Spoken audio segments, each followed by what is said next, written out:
All right, this is Detroit Bob, and this is Detroit Bob, the podcast. And we want to check our mics, and I'm green and you're green, and all the technical stuff's worked out.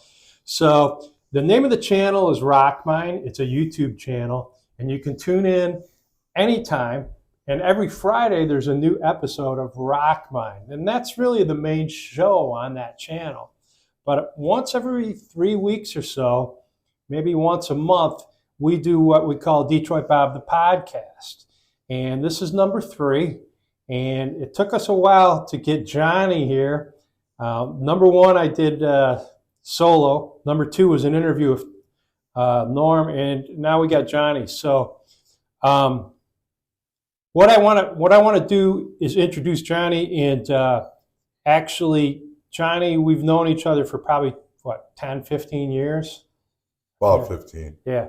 So one thing I knew when I met Johnny, when I talked to him over that period of time, is he's a great music fan. But not only is he a fan, but he knows a lot about music. And, not only does he know a lot about music, but he goes and supports the artists. And he's loyal to several bands, which we'll get into. In a way that you just don't see anymore. Band loyalty is something we'll touch on. But not only will Johnny go to the shows, he'll tell you about the shows 1, 2, 3 levels deep. He'll have the show, the concert shirt on. He'll buy the merchandise, the vinyl, the DVDs, the books. So, Johnny, is it fair to say that music is a big part of your life? Well, I mean, to be honest, it's what got me through up to this far in life. Mm-hmm. I mean, people go through different events in their lives, whether they're joyous, sad, whatever they may be, traumatic events. If anything, I should put together my own compilation album that would be the soundtrack of my life, both good and bad. But I wouldn't have gotten to this point if music didn't get me through. Yeah. Yeah. So let's go back to where, it began for you. Everybody either has a song or an artist or a moment. And I think we may have talked about this before when we did our sort of dry run, that you're like, okay, this song sort of moved me. Bring us back to that day or that time in your life and tell us about it. I mean, one time that sticks out and really specific is roughly around, I must have been in about 6th grade, 7th grade. I had just discovered at that age, roughly 11 years old, 12 years old, the Cult. Mm-hmm. Now, granted, by now they had already been around for a decade or so. Right. But, I'm spring chicken at this point. So, even though I knew Sonic Temple that had just come out that year. Yeah. I loved the album. Yeah. I mean, even at that age, the first time I heard Edie, one of the ballads, and the song was about Edie Sedgwick, the Andy Warhol muse. Yep. And how it partially dives into how she took her own life. Yeah, yeah. That was one slice of that album grabbing me. Yes. But from there, all right, what else did they make? So back then it was Columbia House, cassette tapes. So I look in the catalog and I find Love and I find Electric, and there was this guy, another John I knew. He highly recommended the Love album to me. Okay. So I got them both. We're still talking the Cult. The Cult. Yes. And I remember putting in the Love album when it goes through, it gets to a point where She Sells Sanctuary comes on. I knew that song as a kid. Yes. I didn't know it was them. Yes. Especially at that age, you just hear a thing or two here and there. But, I mean, it just became, in the beginning, a little surreal, but I just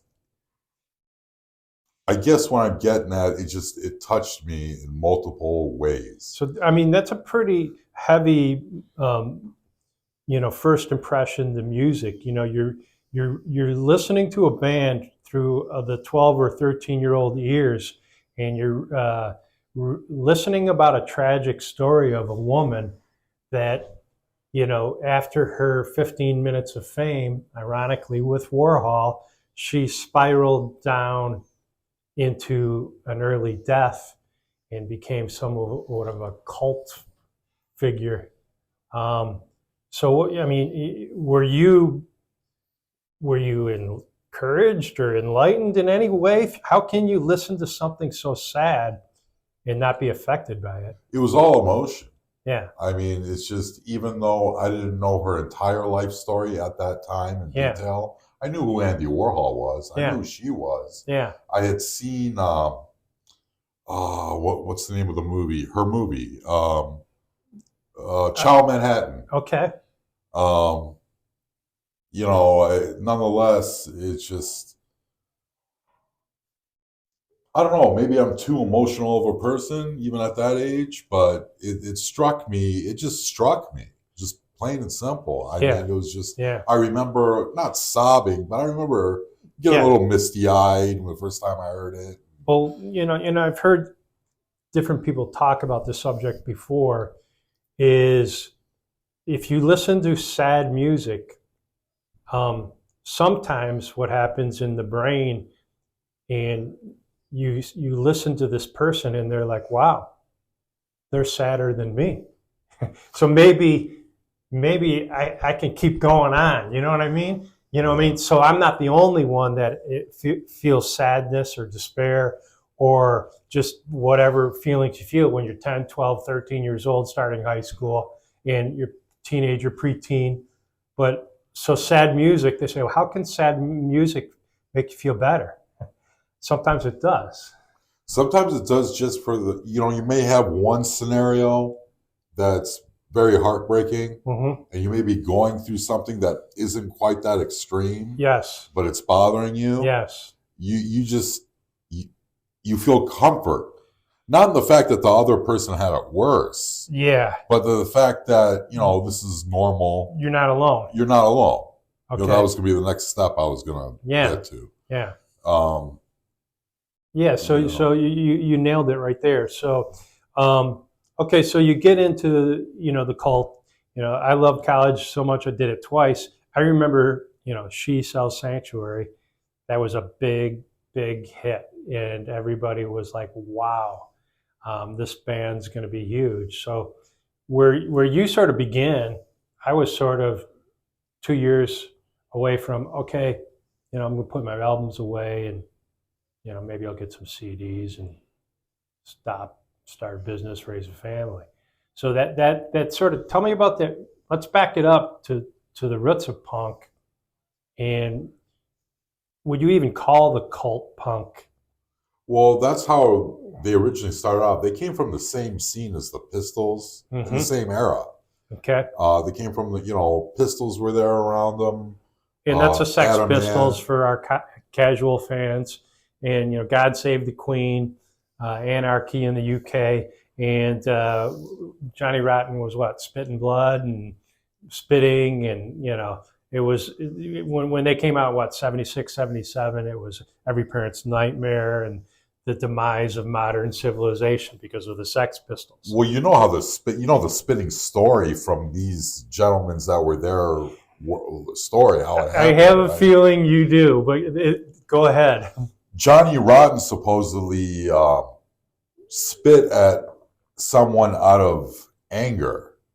Somebody spit at him, maybe on accident. It was just a one-off. So it was a return fire. More or less, that's a story that I've heard in interviews and things. Okay.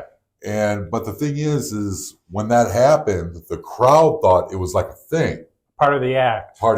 So the following shows, and from other artists who were going in on the punk scene at the time, yes, they'll tell you, they'd go on the scene, they'd get on stage, yeah, and it'd be a hellfire of phlegm and spit at them. But it wasn't it was like almost like praise to them. It was like the thing. And at this point, it's confined. Let's take the Ramones off the table.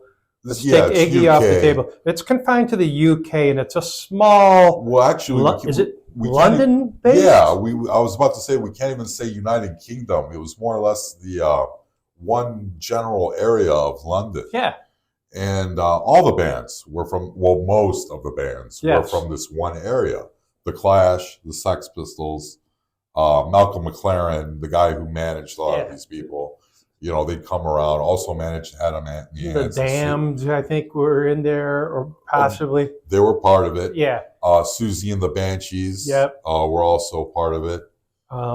You know, even, I don't know if The Cure was from that part of London, but they certainly were borrowing some of that stuff. But the Sex Pistols, when I'm talking about as a 14-year-old kid, like, they were getting in the American press, and like I said, like scaring the hell out of parents. Like, this is what's going to happen to your kid if he listens to this music. So you survived it. I guess we all did. We all did. Yeah. But back to the original point, the cult started out as Death Cult. Okay. Actually, it was Southern Death Cult was their first incarnation. Interesting. And they were part of the scene in the same era. Yes.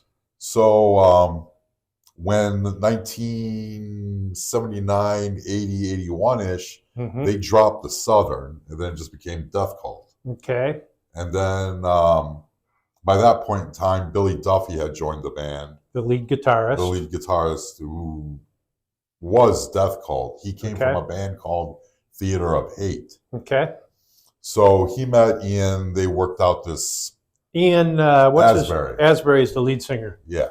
Yeah. So they created a union along with one Nigel Preston and one Jamie Stewart. And then they eventually became the Cult. Okay, so they don't break. This one I'll say it fast 3 times. She Sells Sanctuary. That doesn't break in the U.S. till about 86 or 87, though. That sounds about right. Yeah. Yeah. So, the Sex Pistols were coming around 77, 78. So were they the late bloomers of the London punk scene? Did they have several albums out before their breakthrough hit? They actually had a couple. They had one album under the Southern Ian when he was in there with the other gentleman, the other people on the scene. They had an album, Southern Death Cult. Yeah. And then there was Death Cult. Okay. And then they essentially still being pretty much the same band as Death Cult. Yeah. They dropped Death and it was just the Cult. And they had an album called Dreamtime. Okay. That was their Love was the next album after Dreamtime. Is it fair to say that the Cult is your favorite band? I could name 2-3 bands, and they would have to fight for power. Okay, so there would be like a battle of the bands. Yeah, but they're up there in your fantasy. I mean, not to compare them to. There's a band and then there's a solo artist. Yeah. I guess it's fair to say the Cult's my favorite band. Okay, let's back it up a little bit. You brought this, and let's talk about this guy. I apologize for the resale sticker; it wouldn't come off. Yeah, I brought this with the same guy. So we're going back to Michigan. We're not in London anymore, and there's a kid. I think his first name is Jimmy. I'll forget his last name, but he's from Ypsilanti, Michigan, and it's probably 20 minutes from where I grew up. Grew up in a trailer, I believe. I played drums in the back of his parents' trailer, which was the master bedroom that they evacuated so he could play drums. Starts playing drums with a band, the Iguanas, in probably early, mid-60s. And he sees Jim Morrison perform, is what I've heard. That was at a high school dance, wasn't it? It may have been. It was from the book that I read, which is this book you lent me. It was one of the Doors' worst performances of all time, which basically was Jim Morrison passed out and writhing on the stage floor. So, okay, so now like everybody calls this guy the godfather of punk. Tell me, when did you first hear about who we're talking about? Iggy Pop. Okay, when did you first hear Iggy? And tell me everything you know about him. To accurately hone it down to the first time I ever heard Iggy, I'm fairly confident I heard Iggy as a solo, which came after the Stooges, Yeah. versus hearing the Stooges. Yeah. But I do remember the first time I did hear the Stooges, Mm-hmm. it was junior high. Mm-hmm. And I had already heard Lust for Life, his solo, solo songs. Yeah. He had a big song with Mary, I'm trying to remember her name, the redhead from the B-52s. Kate Pearson. Kate Pearson. Yes. And the song was called Candy. Great song. That was out at the time. Yeah. But the thing that sticks out more than anything is the first time I was at a friend's house, schoolmate's house that lived in the neighborhood. And the first time I heard Seek and Destroy. Okay. Once I heard part of Seek and Destroy, we went through the first two Stooges albums. He did it for me. Right. Because I couldn't get enough. So he schooled you. He schooled me. Yeah. Yeah.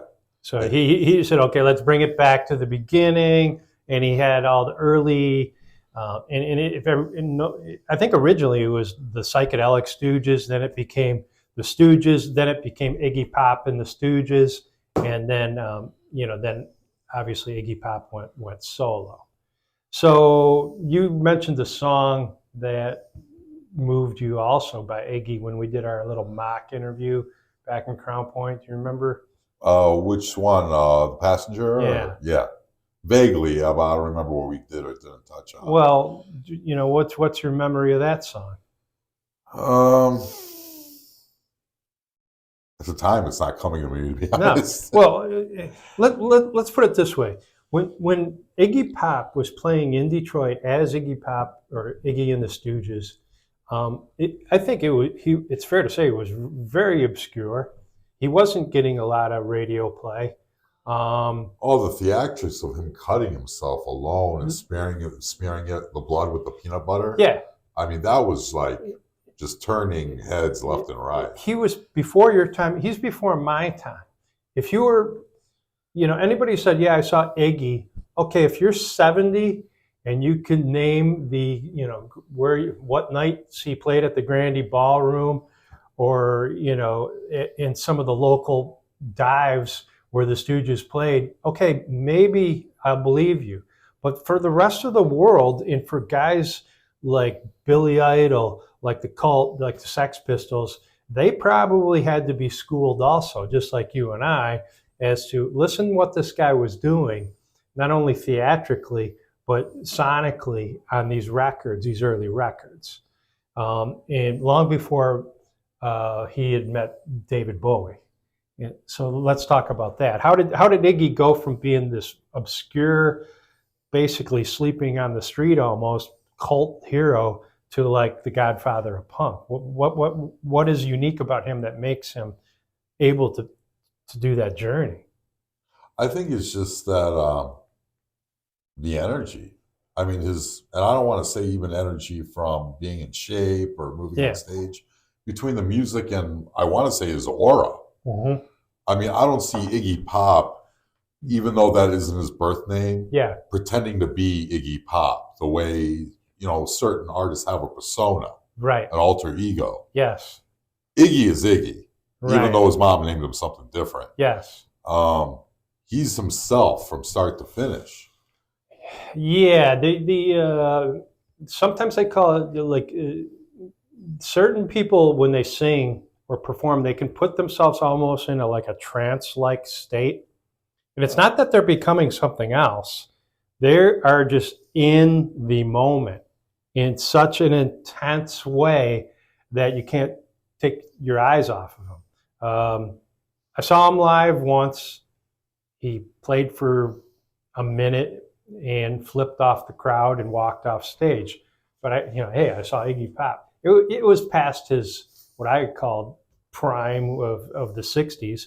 But even then you're like, oh, there's 80,000 people screaming. Of course, he was warming up for the Stones. Actually, he was warming up for Santana, who were warming up for the Stones. And to have the gumption to be able to do that and walk off the stage, probably didn't get paid because of that.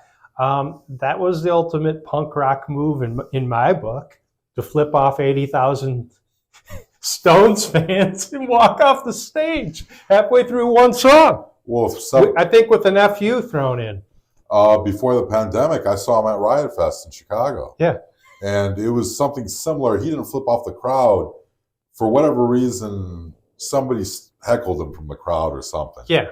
And they threw a bottle of water on stage, plastic bottle. Yeah. So he grabbed it and he whaled it back, and, the banter began.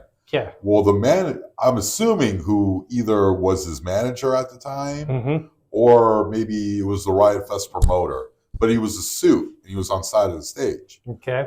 So the suit walks onto the stage and, does one of these. Right. Because to Iggy or to the guy? No, to Iggy. Oh, okay. Because Iggy's, by that point in time, had thrown a chair in, from what I recall. Right.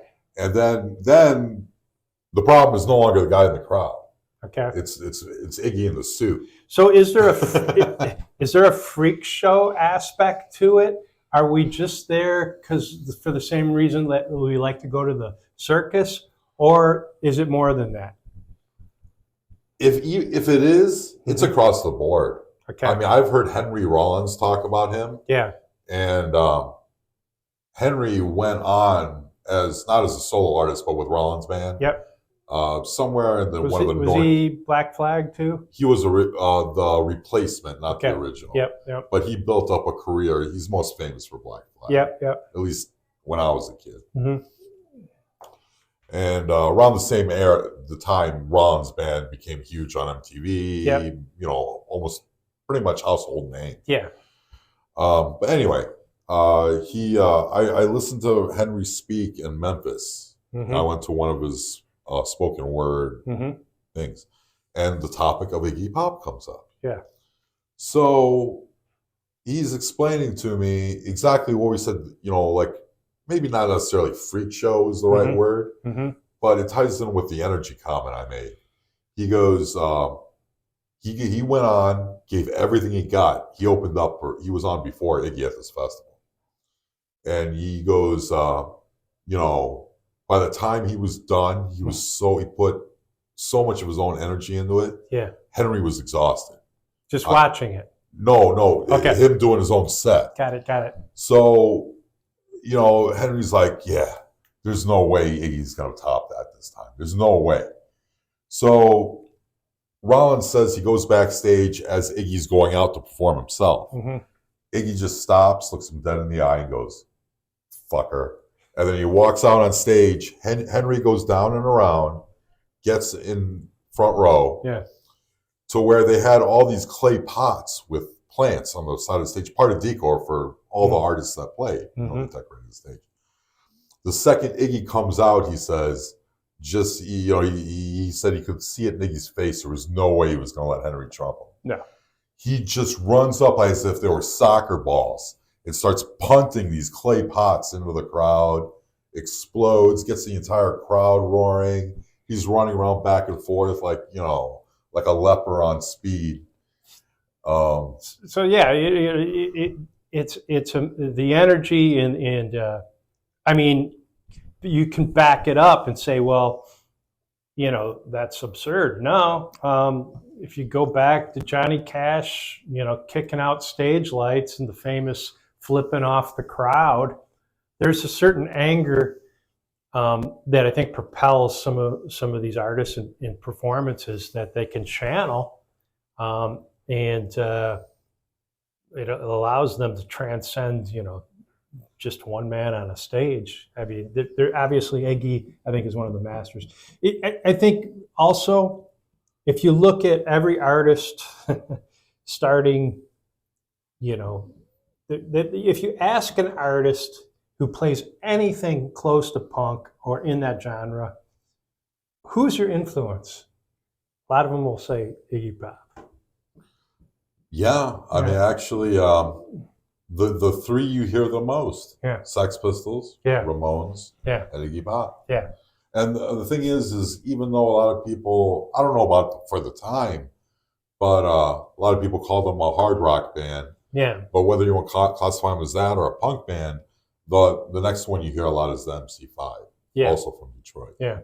So that's where, you know, growing up, we did get a lot of radio play, and I remember hearing a song called 5'1" by Iggy Pop, and Dog Food, and I'm Bored, and of course Lust for Life, and then reading about, you know, him meeting David Bowie. I think David Bowie channeled some of that energy when you start seeing like Diamond Dogs and some of the album iconography that Bowie used. It looks like he's stealing Iggy's look, and then Bowie becomes Ziggy. Come on, you know what I mean? So is that fair to say that Bowie took Iggy under his wings? He helped pay for, I believe he helped pay for some of his dental work and got his career resurrected with these mid-'70s new wave albums that he actually played on. You know, so what was the attraction there? Did Bowie see something like other people didn't see? From the first thing that comes to mind is there was a similar question that Johnny Carson asked Iggy Pop back in the day. Yeah. And you can still find this interview on YouTube. Yeah. And I think what it was is they both dove into the drug problem, which was a trap. But where things really got heavy is when they wanted to actually get off the heroin. They both wanted to kick it. But the failure in their genius plan to get off drugs, they decided they were going to go to Berlin and get off drugs and dry out. But Berlin at the time was the heroin capital of Europe. So you got two, you know, one fallen rock star. Bowie was still at least getting great radio play, but they were both succumbing to the actual business and their stardom by going down that road that so many other rock stars There's no did. escaping the label and management and what they want, especially back then. Yeah. So they take off, they go to Berlin, and this is fairly well documented. You can watch a million interviews on YouTube about this, and there's documentaries, whatever you want to talk about.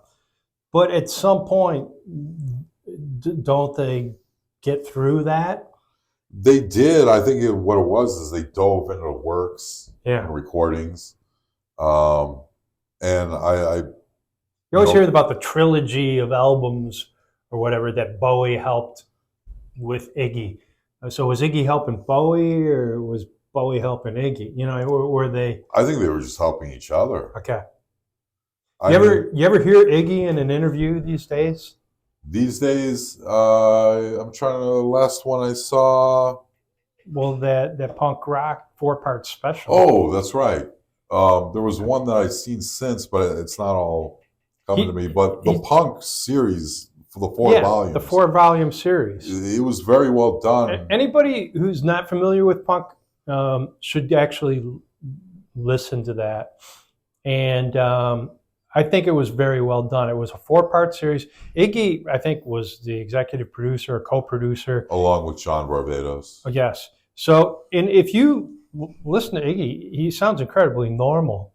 And he sounds very intelligent, too. So he's not some growling animal. Yeah. He's very cogent. He's very intelligent and very matter of fact. He doesn't blow his own horn very hard. You can tell he's illiterate. Yeah. You can tell he, something beyond high school or even a normal college education. Yeah, he lets his music speak for itself, and there wasn't any self-aggrandizement going on that I saw from Iggy. And I always some of these other guys that were maybe minor players, they blow up their stories so big, and you're like, come on, you know. Well, the comment I just made is Yeah. because a lot of people have the ignorant mentality that these guys are drooling animals who Right. have an IQ of 2 digits. No, You know? no. But the truth of the matter is, most of these guys are educated beyond the average person. Yeah. I mean, you can look at. I would like to know what Iggy's IQ is. Oh, yeah. I mean, Iggy speaks multiple languages. He's Yeah. very well. He even recorded an album in French, and it's not like his attempt at it. Yeah. He did it extremely well. Not bad fluent. for a kid from Ypsilanti, Michigan. Oh, that's an understatement. Yeah. So wow, okay. So let's go on. I think we covered Iggy. I mean, we could do a whole show on Iggy, but I think if the listeners I want to discover the origins of punk rock, even before the Ramones, the Sex Pistols, you could probably start with Iggy Pop, and I would recommend that 4-part series called Punk. Right? Is it just called Punk? It's just called Punk. What channel was it on? MGM Plus. MGM on streaming. Yeah. Yeah. And you'll see some stuff. You'll go, what the heck? But then before you know it, you're watching all 4 episodes, and you're like, yeah, that was pretty good. So, okay, let's get into some stuff. You brought this book. Tell me about this. You know, that's a precursor to that. What is it? It's Billy Idol's autobiography. Okay. I mean, it's very well written. It's very cool to read. Everything from how he grew up, his musical tastes, which I was about to say, I'm also flipping through, and his musical tastes also include, and I'm seeing it right here on the page as I'm flipping through this, Iggy and the Stooges. Everyone from... Imagine that. Through the same London scene, same era. As the lead singer of Generation X? Right. Okay. He originally started out his first gig. He was actually the guitar player in Susie and the Banshees. Interesting. I don't remember if he touches on that part in the book, but Yeah. I've heard him say it in interviews. Yeah. And beyond that, Generation X became, I can't say nowhere as big as the Clash ever got. Yeah. But on that side of the pond, they became popular and big. I mean, everybody in the United Kingdom, you know, he started making noise. And nobody heard of him over here at the time. At the time. Yeah. And a cool story is what broke Billy Idol as a solo artist actually was a Generation song, Dancing with Myself. Mm-hmm. It wasn't until after the punk scene had ended and Generation X broke up, yes, and Billy moved to New York City, yes, to where he was at a underground bar, and he was just sitting at the bar trying to fight his way up to get a drink. mm-hmm. And then all of a sudden, everybody clears out. They all hit the dance floor. So he gets his drink and he's sitting there. He's drinking and he's like, what happened to everybody, you know? Yeah. So he goes to the dance floor. Did they talk about this in the book? Not as far as detail as this. Okay. I got this knowledge from an actual interview that he gave. Got it. So he walks up to the dance floor and everybody's going mad over the song playing and he's listening to it, and it's Dancing with Myself. It's an underground hit. Song. It's his song from his ruined band. Yeah. That he was sitting there at this bar drowning his sorrows, thinking, what's he going to do with his life? What's he going to do next? Yeah. Okay, so this had to have been around 82-ish. Correct. Yeah. Because, you know, there was a switch that flipped around 80, 81, right as I was getting into my college years, where everybody went from being a Who, Stones, Beatles fan with their hair parted down the middle and feathered and long hair to you either stay like that and become a dinosaur, or you got your hair cut and spiked it and you were listening to the Police and Devo and Iggy Pop and Billy Idol overnight, and then MTV exploded with it too. It seems like from the beginning when there were mods and rockers, Yeah. it seems like the mods kind of like died off, but the rockers were still around. Mm-hmm. Because I've always, in interviews, books, magazines, I've always heard about how hard the punks had it Mm-hmm. because they were a target. They were a target. You know, the rockers would come around just, you know, even so, they weren't even threats. Right. They'd start beating the snot out of them without saying a word just because their hair was purple or green. Right. Or, you know, they had safety pins in their nose. And they were a target from the press too, because they were easy to pick on. Oh, it was United Kingdom putting the fear in their parents, Right. of all the children. Right. This is what's going on. Your children aren't safe. Right. They even tagged them as being communist at one point. Yeah, it was a little crazy, but then like a song like White Wedding, and I'm going to dare say that predated Dancing with Myself breaking. When that came out, I want to say that was 80, 81, maybe another hit, Hot in the City, which was, I think Billy Idol covered, which was like a real minor hit. But White Wedding came out right at the time that MTV was hitting everybody's television sets, and kids all of a sudden overnight were glued to TV because you got 5 videos in a row before a commercial. And then Billy Idol was built for video. I mean, anybody who's got a lip that snarls up that high and spiked hair, and then he follows that up with Dancing with Myself. I think he re-recorded it. They did. What label Generation X was on Chrysalis, if I remember right. Yeah. And then depending what label broke him, as an independent artist. Yeah. And that may have changed throughout the years. Yeah. I know most recently he's on Dark Horse Records, George Harrison's label. Okay. But it was a re-release. It was originally done years prior with Generation X. And then you would get, this Billy Idol. Next up, we're going to play Billy Idol with his hit single, Dancing with Myself. And then they would say after, and former lead singer of Generation X. It was just like a footnote. Okay. And then fast forward, the album that really, I think it's a great album. Eyes Without a Face is on it. Blue Highway, Rebel Yell, and this is where the genius of this guy and his lead guitarist, who is Steve Stevens. They took that punk sound and they made it very mass marketable, and they must have sold a shit ton of records with that release. Do you remember that album? Oh, I do. My earliest childhood memories, some of them. Yeah. One of them happens to be the Billy Idol short. Remember the action, not the video, but the short that said, "I want my MTV." Yeah, yeah. He did like a little plug, right? Right. Yeah, they all did. Cyndi Lauper had one. Yeah. He had one. Yeah. Just the handful of artists they'd always rotate. Yes. They got even Sting had one, yes. if I remember correctly. Yes. He was built for MTV. It was very upbeat. It was very exciting. I had a chance to see him in 1984, and I was like, I'm a fan. He played all the songs. A very visually compelling look.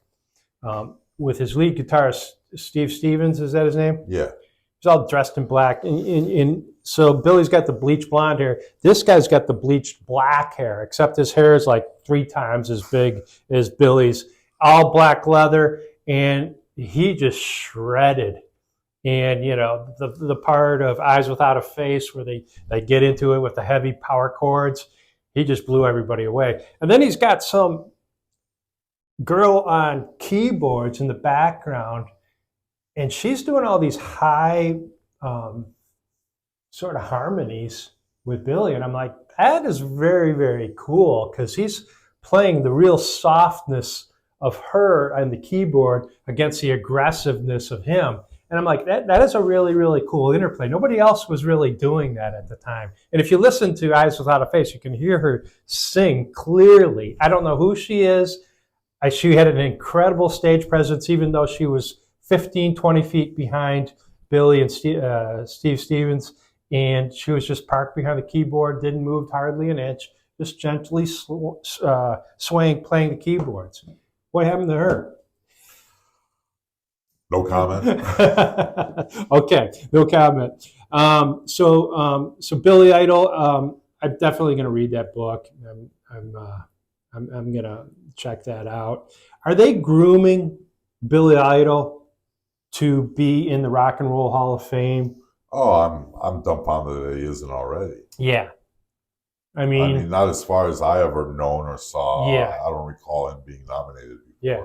I mean, at some point, like when he was in the Adam Sandler movie, which one was it? 51st Dates, possibly? No, it was The Wedding Singer. Yeah, it was almost, he was just like, he was like a comedy of his own making. You know what I mean? Like it was almost like that's the only gig he could get at the time. And then I know he did some of the Who stuff in when Quadrophenia was on Broadway, or at least in the theaters, which is sort of, the punk meets the Godfather, right? So that I could see him doing that. But I think, now like people are starting to talk about Billy Idol. He's showing up in a lot of commercials, the Rockstar commercial. And then you just mentioned that he's going to perform before the Super Bowl or something like that. Yeah, the pre-game show. Yeah. I think I read 35-minute set.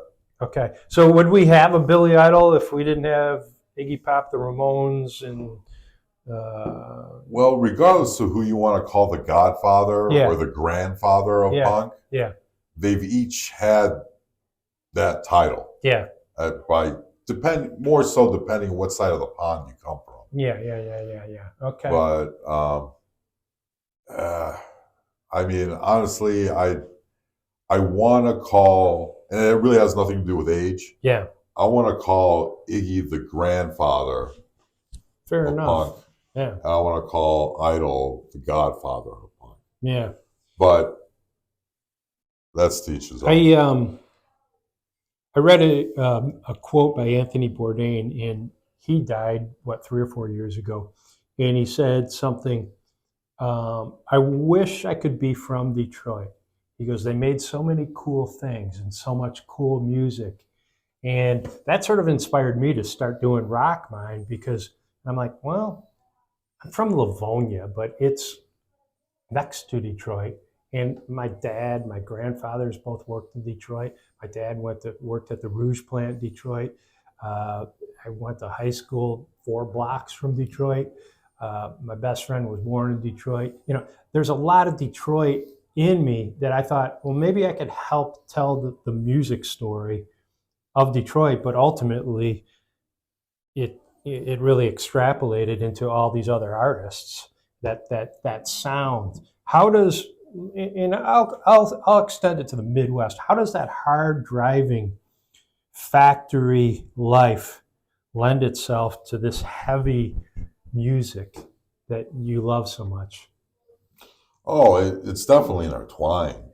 I mean, maybe I didn't see it as extreme until I worked in the blast furnace at U.S. Steel in Gary. But looking, and I didn't put much thought into it at the time when I worked there. But looking back on it, they go hand in hand.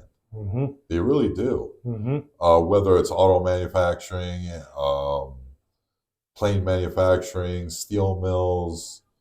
I mean, there's certain things that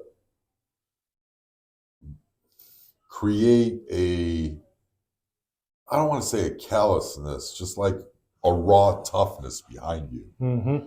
Especially if these guys that, like my father was, Mm-hmm. who worked, factories, mills his entire life. Mm-hmm. I mean, not just a physical build. I'm not saying he was cut like a bodybuilder, but he had muscles on top of muscles. It was more of a deformity from doing the same motions all the time. So your dad was making the steel. My dad was making it into cars. Into cars. In different factories. But we also got to remember, this is 1970. Give me a year that your dad was there. Well, my dad got out after 8 years. So by 19, he probably was in the factory from about 47 to about 55. And he got out and he became a teacher. He went to night school at Wayne University in Detroit. My point and he being, got out. It's not like some fancy assembly line today where you got all these robotic arms. No. It was human flesh and bone that was putting these cars My dad together. said if he would have stayed in there, it would have killed him. Yeah. And he had an older guy tell him, get out of the factory. Kid, get out now while you can. And he went to night school while he was working, third shift. Or he went to school during the day and worked the third shift at the factory and got his teaching degree and got out. And he said it would have killed him. And a lot of the guys he knew died early. It was not a pretty scene. It was heavy physical work. What I've heard in Detroit, if you weren't louder than the stamping plant or the sound of metal being pounded into fenders and doors and bumpers on your on-stage performance, then what good were you? If your average fan was working in a factory all day long to this insane loud stamping of metal and machinery and industrial production, you better turn up to 10 just so they can hear you. Yeah. No other reason of that alone. Yeah. So the epicenter in Detroit of this sound, they call it the Grande Ballroom, and it started out where a local guy, he was a teacher, went out to San Francisco. He checked out the Fillmore, and he came back to Detroit and found an old ballroom and started having teen concerts there. And the scene there developed in a much different way than the Grateful Dead scene. In that loud, intense volume was perpetuated by the house band known as the MC5. So what's your take on that band, and do you have any affinity for them in the same way you like Iggy and Billy Idol? Well, this is turning it into an interview. It is, but there's a quiz at the end. I gotta say, the thing that gets me most about MC5, it's what, 1968, 69? Yeah. And they intentionally put Kick Out the Jams MFers in the liner notes of their... You gotta remember, it's the Nixon administration. Yeah. The FBI's knocking on their door. Yeah. For lots of different reasons. Yeah. Their manager was a guy named John Sinclair, who got thrown in jail for having 2 marijuana cigarettes, 2 joints. They threw him in jail. I believe their headquarters got firebombed in Detroit, so they had to move out to Ann Arbor. Phones tapped and raided by the FBI. Yeah. It's just they generally lived it. Yeah. It wasn't somebody, just sitting in middle-class suburbia, listening to albums and saying, oh, we should try to sound like that. Yeah. They were the real deal. Right. And it seemed like, even though he probably was, it seemed like they were scared of nothing. Fearless. Yeah. I mean, that's the way watching old footage, and they were on stage. Yeah. And just fearless. And they put reckless abandon is another way I would describe them with their stage presence. I think their lead singer's name was Rob Tyner, and he had like a wild fro.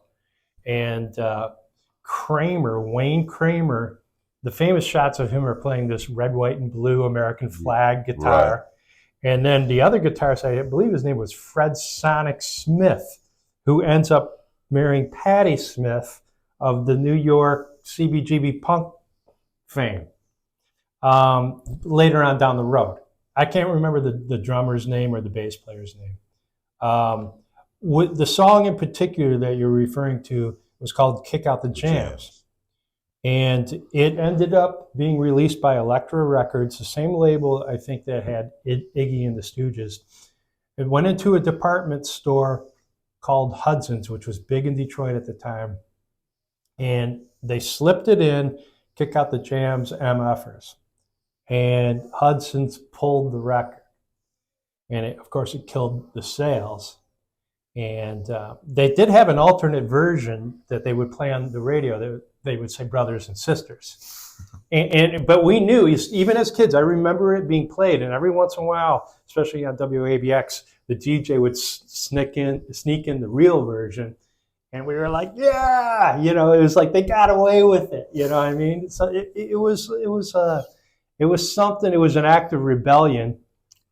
So it killed their short-term career, but it really cemented them as these influential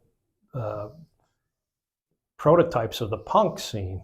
I mean, a lot of people talk about them too. Well, the punk scene was the punk scene, but you gotta think, all right, when the MC5 were doing it, it was Vietnam era. I mean, that predated the punk scene. Everybody from that day, from that era, from Iggy to the Amboy Dukes with Nugent, to a band called the Rationals, to the MC5, they were either rebelling against or trying to stay out of Vietnam, which they thought, and I can relate this, they thought it was an unfair, unjust war. And I think history probably, it says that. And so, you're talking about 18-year-old kids. It's either, some of them went and enrolled in college just to stay out of the war. Some of them did insane things not to get drafted. Flee to Canada. Yeah. Some of them just, picked up a guitar and started yelling and screaming about it as a way of expression. So not only do you have a war, you're working in a factory and the future's not looking very good. It was a perfect storm for sort of this type of revolutionary music, especially, so Detroit, I think in a lot of ways was ground zero. Well, like we both said, one influences the other. Yeah. It's almost in the same way as a lot of people say, the further north you go, the more attitude, people are a little bit harder. Yeah. And, they say it's because of the cold weather. Yeah. Well, a lot of people in the South don't understand that because they're like, well, we have cold weather and you don't see us like that. Yeah. But there's a difference between 30 degrees and 0 with a negative 20 chill. Right. And especially if you're a city person and you walk everywhere. Right. I mean, that's hardening as it is if you grow up that way. Well, it's funny, if you listen to the interviews or if you read the interviews, you mentioned the weather, but going back to the MC5, I think Eric Clapton is on record saying, how would you like to follow the MC5 as your warm-up band? So the heaviness of that sound gets picked up by bands like Cream and these other bands that rotate through Detroit and have to follow the MC5 because they're the house band who warms up almost every show. So this heaviness of rock and roll that from this proto-punk band gets picked up and becomes essentially heavy metal. The Yardbirds / I think earliest Led Zeppelin show was one of them at least was at Grande Ballroom, and they were in that same cauldron, that incubator, if you will, that spit this sound out. Much different than, a bunch of hippies tripping on acid out in San Francisco at the Fillmore. Handing out flowers to each other. Okay, so I think we got to know Johnny a little bit. This has been a great first RockMine. I didn't get to my third book, but I did want to mention this Detroit Rock City. I think this is just a good starter, and it would give you a simple jumping in point if you wanted to know the Detroit scene. Johnny brought Iggy. What was that again, Johnny? It was just a DVD of him live? Yeah, live at Avenue B. Okay. It's a venue on the East Coast. And let's save our third item. for the next show. I did want to thank Ken Voss, and he's with the Illinois Music Archives. I found a very rare garage rock acetate on 45 RPM that he helped me identify, and we're going to talk about this more as I get more information about it. The show's called The RockMine. There's new episodes every Friday at noon. And all you got to do is go on YouTube and search RockMine, all one word, and you'll find it. This is Detroit Bob, the podcast. This comes out every 3 or 4 weeks, and it's a long form where we expand into just anything musical.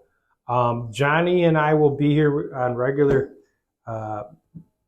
episodes if it works out. Sometimes we'll have guests. Sometimes he's got something going. Sometimes I've got something going. So it's not a set day that it comes out. Click the subscribe button. That keeps us going, and it keeps eyeballs on the channel so we can grow it and we can tell more of these great musical stories. Johnny, thanks for coming. Thanks for having me. Yeah, I think it was good. We'll get back together again probably. I think we'll probably book our next podcast in a month or so. So check back. And then look for Johnny and I on the road. I know we're going to Indianapolis. And we're going to hit some record stores there. We're going to hit that Adamant show. Adamant. I think English Beat is warming up. Yes, they are. That very good band. So we got that. That'll make it into a regular RockMine episode, I'm sure. We'll hit 2 or 3 record stores before the show. All right.